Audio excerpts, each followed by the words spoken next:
안녕하세요, 와와입니다. 지난 시간에는 조명 1개, 2개, 3개를 이용한 활용법에 대해서 알아봤습니다. 오늘은 피오님과 호리존 스튜디오를 방문해서 2가지 분위기의 여신 코스프레를 보여드릴 예정인데, 같은 장소에서 조명만을 이용해 대비되는 연출을 보여드릴 예정이에요. 지난 시간에 이야기했던 조명 중 2가지를 활용해서 촬영할 건데, 하나는 뒷 배경을 회색 호리존을 만들어서 촬영할 예정이고, 다른 하나는 뒷 배경을 화이트 호리존을 만들어서 촬영할 예정입니다. 이 조명법들은 호리존 코스프레 촬영에서 가장 많이 쓰이고 있는 조명이니까 꼭 활용해보세요. 자, 촬영 전에 앞서서 호리존에 대해 다시 복습해 봅시다. 호리존이 뭐라고 했죠? 경계선이 없는 무한한 공간 연출을 할 수 있는 걸 뜻한다고 했습니다. 때문에 벽 뒤가 둥글게 처리되고 벽과 바닥이 한 가지 색상으로 구성이 되는데, 오늘 방문할 스튜디오는 흰색이죠. 화이트 호리존입니다. 보시면 스튜디오에 별도의 인테리어가 없고 벽면 자체가 빈 공간이죠. 인테리어와 인물의 조화를 나타내기보다 어떤 목적이 있어서 인물이나 사물만 부각시키는 경우에 주로 사용되는 배경이라고 했습니다. 그리고 별도의 연출 장치가 없기 때문에 오로지 빛만을 이용해서 다양한 분위기를 연출해요. 까먹으신 거 아니죠?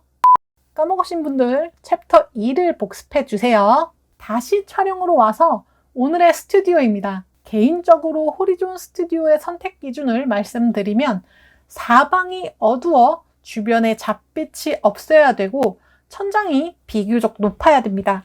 그리고 빛을 자유자재로 연출하기 위해서는 촬영 폭뿐만 아니라 촬영 거리가 확보돼야 되기 때문에 피사체와 촬영자, 이 촬영 거리를 확보할 수 있는 긴 공간이 있는 곳이 좋습니다.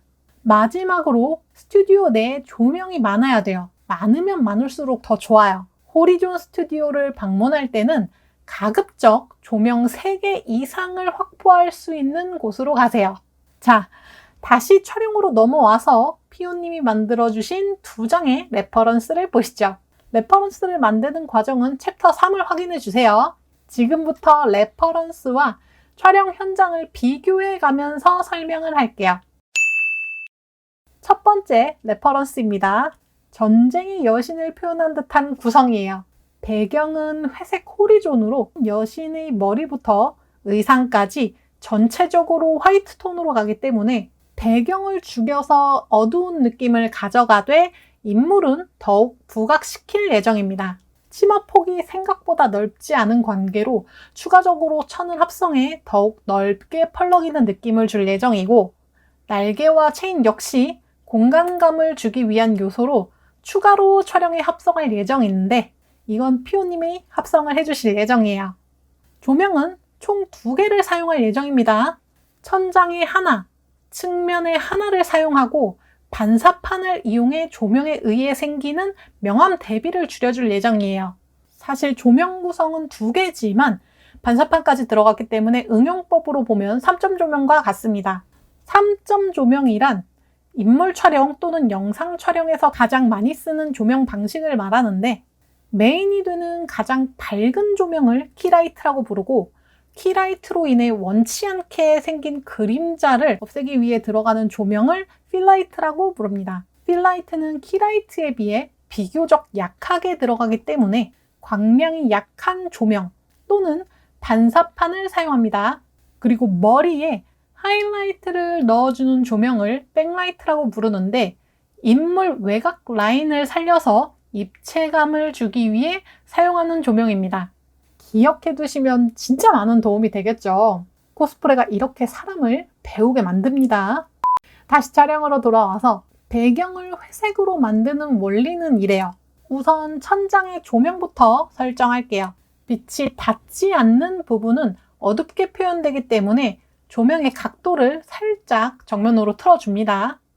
그럼 조명은 뒷배경의 빛이 닿지 않아서 어두워지는 것과 동시에 백라이트의 역할을 할 수 있어요. 천장 조명의 빛의 확산폭을 막을 수 있는 그리드가 있으면 더 좋지만 스튜디오에 그리드가 없는 관계로 조명과 촬영자 모두를 벽에서 더 떨어뜨려서 빛이 최소한으로 도달하게 합니다. 얼굴에는 소프트박스를 이용해 조명을 넣어줄 건데 정면에서 빛을 넣을 경우 뒷 배경에 빛이 들어가거나 인물의 그림자가 생길 수 있으므로 사선으로 빛을 넣어서 뒷 배경에 최소한으로 들어가게 합니다. 또한 천장의 백라이트를 가장 밝게 하고 인물에 들어가는 이 사선 조명을 백라이트보다 어둡게 만든 다음에 조명을 인물에 가까이 가져가면 인물의 빛이 배경에 미치는 영향을 최소한으로 줄일 수 있어요. 마지막으로 얼굴에 그림자가 지는 반대편 부분에 반사판을 넣어주는데 아까 천장에 설치한 백라이트의 빛을 이 반사판이 반사시켜서 일종의 필라이트 역할을 하게 합니다. 셔터 스피드는 160분의 1로 설정을 해주었습니다. 이게 그 이상으로 설정을 하면 조명의 발광 속도와 셔터 스피드의 속도 차이 때문에 사진이 이렇게 어둡게 잘려 나오는데 더 자세한 내용은 챕터 2를 참고해 주세요. 그리고 여기에 어시스트의 도움을 받아서 치마를 펄럭, 그리고 합성 소스로 쓰일 체인과 날개, 머리카락도 같은 광량으로 촬영을 해줍니다. 이후는 피오님의 합성이 들어가기 때문에 최종 결과물이 나오는 과정은 피오님의 합성 강의를 봐주세요.